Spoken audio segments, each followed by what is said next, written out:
It's like they're on me. Look at the swarms of going after him. Oh my god, this is great. Crab people. Yeah, this. I thought it was over for us, but I was wrong. This poor siege tank. Oh, it got taken up by its own railgun. This game is called SIlica, and it's not just unique for the fact that you can play as the alien race and kill all the humans, but that it's also an online real-time strategy game that you can command with your friends. And most incredible of all is easily the fact that it's being developed by a single person. Martin Dram-Melcharik, an experienced developer from Bohemia Interactive, and is being supported by their new incubator program. And since you'll probably be wondering, since many of you, like me, follow a lot of early access games, it's still in active development and is updated nearly every single week by that single developer, which is impressive again in its own. And he's even got big plans to bring in air units coming in the next couple of months. So then in a moment, I'm going to take you through the game, starting off with some light lore, then how the game plays for humans along with the problems on that side, and then how it plays for the alien crabs and their issues, and finally we'll wrap up with the commander mode. So if by the end you like this video and you think I deserve it and you want to see the next one I post about the air unit update that's coming soon, don't forget to hit that like and subscribe button.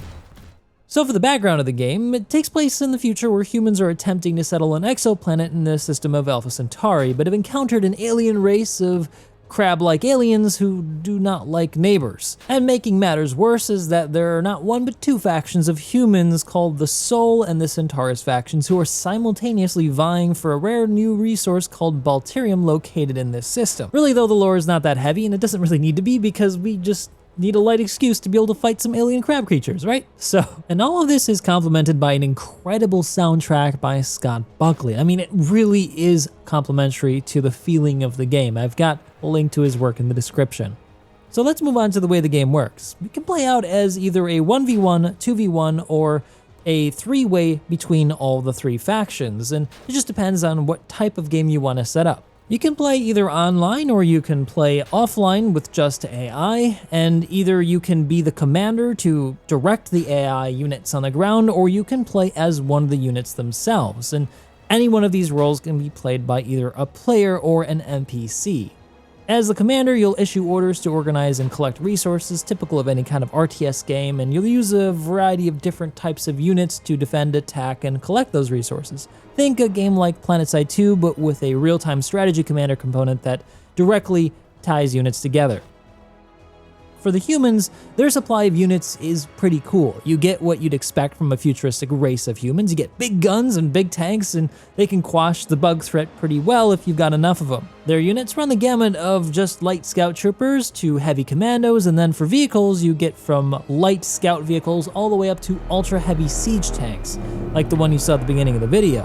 That's the ultimate big bad.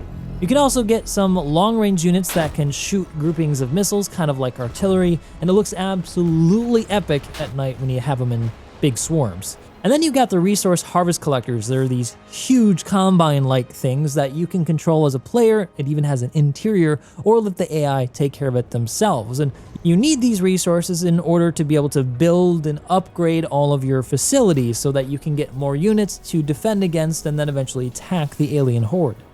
If you choose to play as a player on the human side, you'll start off as a light scout unit, but you can swap that out at a barracks to go to a heavier load like a rocket launcher unit, or you can go up to any vehicle that's unoccupied by other players and press E to take control of it. And actually that's probably a good idea because even against the weakest crab, the humans are pretty squishy by themselves. My personal favorite is getting into the heavy tanks like a railgun tank or the ultra heavy siege tank when the team has enough resources to get one.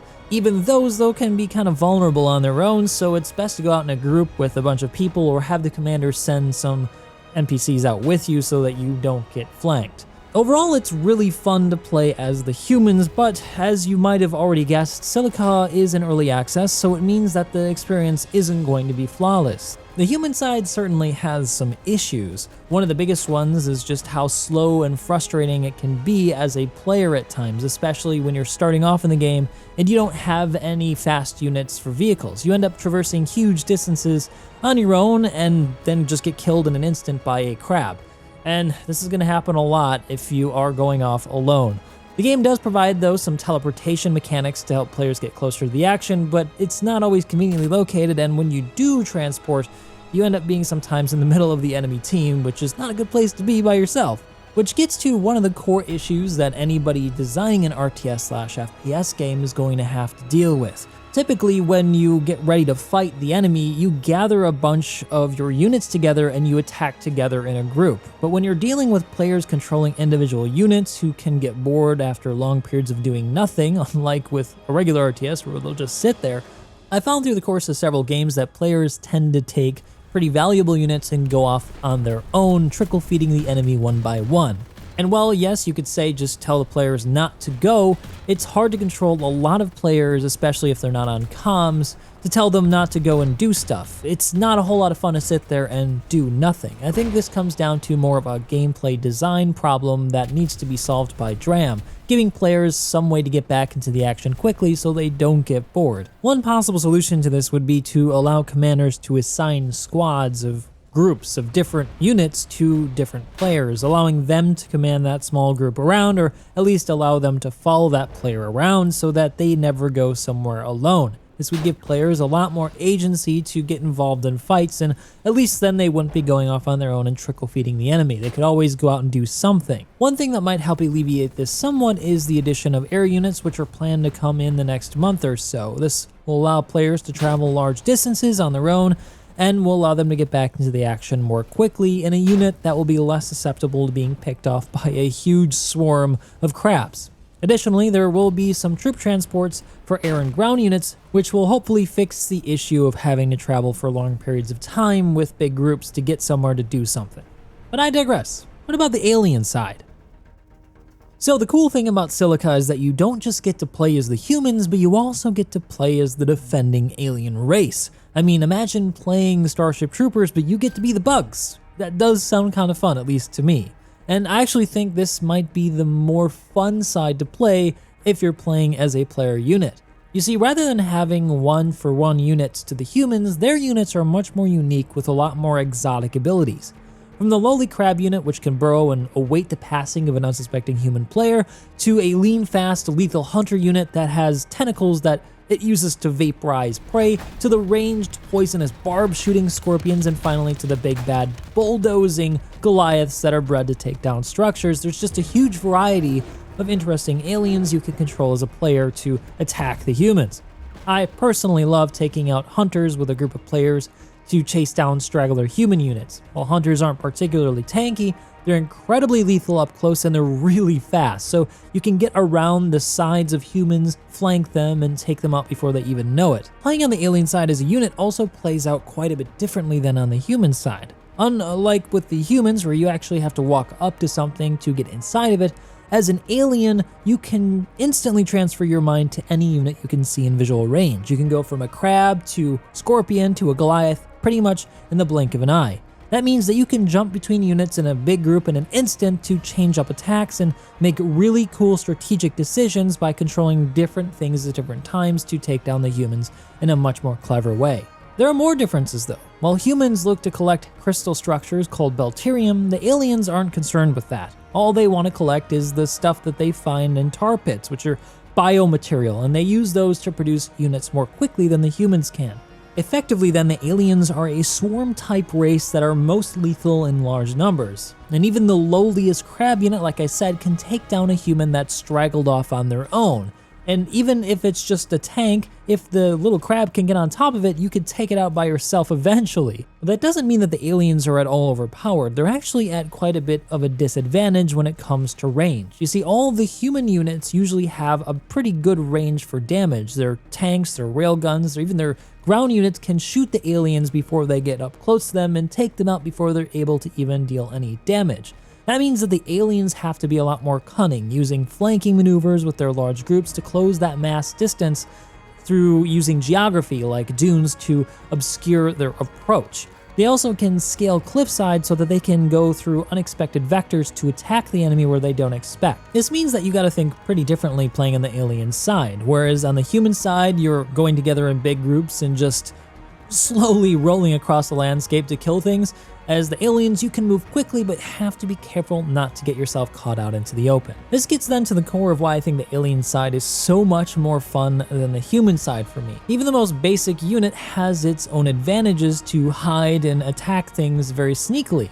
And units can be produced really quickly and can traverse those distances across the vast landscape also really quickly, which means that you're always getting back into the action. And probably the best part is how, if you're in a big group of aliens, you can transfer your mind to any one of the units that's in your group instantly, meaning that you're always doing something a little bit different. You can always switch it up if you're getting bored playing as a ranged unit or as a little crab. You can just switch over to a Goliath and start attacking some structures. Overall then, the alien side to me feels a lot more fun than the player side, at least for the units. It's a lot easier to get into some action and have some fun. But what about for the commanders? Well, for the human and alien commanders, they both share the same objectives, they just have a different set of tools to get there. For the human commander, they want to send out scouts to find Balterium deposits while simultaneously looking for the enemy base so that they can figure out where attacks are likely to come from. They also will have to spend some time to build harvesters to get those resources and spend them on a balance of early units for scouting, attacking, and defending early attacks from the enemy, being sure to save up enough resources to be able to build the upgraded buildings that can create heavy and ultra heavy vehicles that will be able to take the fight to the enemy and eventually finish them off. The alien commander then will also perform a similar set of tasks, only they're going to be looking for a different type of resource called biotic resources, which come from things like tar pits.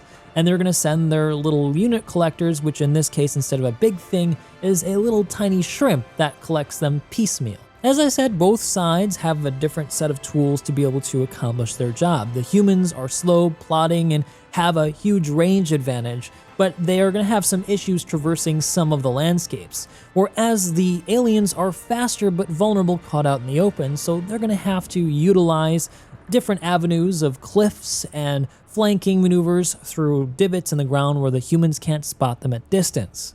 But just like in the unit mode, the commander mode also has its own set of issues. When it comes to this mode, you'll realize quickly that on the human side, the AI isn't quite there yet.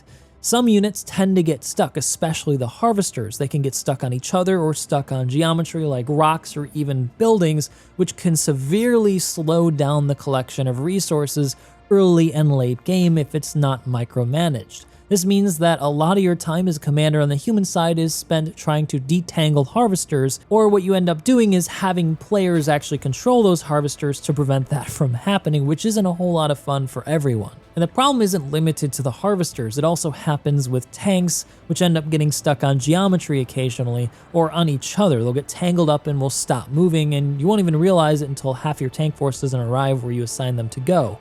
And this unfortunately affects the humans a lot more than the aliens. As I've already said, the aliens can crawl over stuff, so they can crawl over each other or over obstacles and they won't get tangled up. And even their little resource collection shrimps don't get stuck, unlike the big harvesters. So it ends up being pretty lopsided. The humans spend a lot more time micromanaging their resources, whereas the aliens are more focused on the attack. And this isn't at all on account of a gameplay design decision, it's just an issue with the AI. I'm also not a big fan of the way the camera's controlled. You're limited to 4 different directions, and you're not able to tilt the camera very much when you're in the above position. I prefer RTSs where you can freely rotate the camera and modify the elevation of the camera a bit more, but this is a minor thing and something that I'm sure they're going to polish up.